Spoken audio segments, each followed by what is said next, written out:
নমস্কার। আজকে আমি আর মাছের পাতলা করে তেল ঝোল করেছি। দেখুন কেমন লাগে।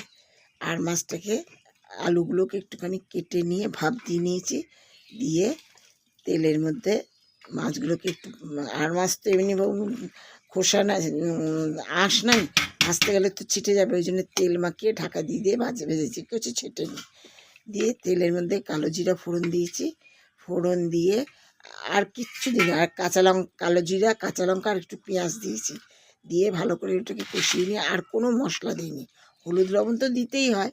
দিয়ে ওর মধ্যে আলুগুলো দিয়ে দিয়েছি, দিয়ে আলু আর ঝোল ফুটতে আরম্ভ করেছে। আমি এইদিকে একটা মশলা ঘরে তৈরি করেছি, সেই মশলাটা খেতে এত স্বাদ, এত সুন্দর। সেই মশলাটা 1.5 চামচ দিয়েছি।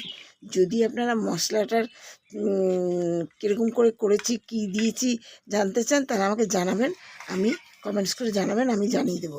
সেই মশলাটা দিলে এত সুন্দর স্বাদ লাগে না। দিয়েছি আর উচ্ছে ভাজা একটু করেছি।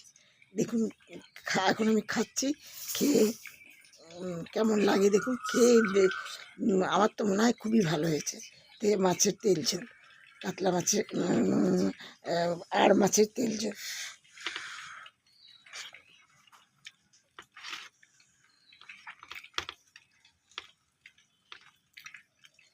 খুব সুন্দর খেতে হয়েছে।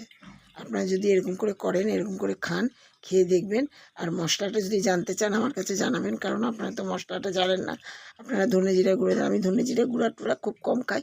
আমি বেশিরভাগই মশলাটা তৈরি করে রাখি, আর না থাকলে এমনি আনি, তবু আমি মশলা এমনি কমই খাই। আমরা মশলা এমনি কমই খাই। এই যেমন আর মাছ রান্না করলাম, ওই মশলাটার গুঁড়া একটু দিলাম। তারপরে কোনো কিছু রিচ কিছু খাবার হচ্ছে, তার মধ্যে পাতলা করে করব, অথচ রিচ খেতে যেন স্বাদ হয়, আর দিলাম।